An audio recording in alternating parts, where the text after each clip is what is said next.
ប្រងើយប្រងើយយូម្ល៉េះយប់នេះច័ន្ទរាធ្វើអ្វីចោលរាស្មីបំភ្លឺនរណាចោលរាស្មីបំភ្លឺនរណាខ្ញុំនៅឯកាគ្មានគ្នាគៀកាយអដួងច័ន្ទអើយអដួងច័ន្ទអើយឆ្លើយមកស្នេហ៍ខ្ញុំទេ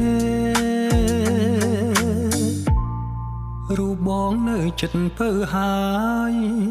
ដេចធ្វើប្រងើយកូនតាយមិនខ្ចីមើលបង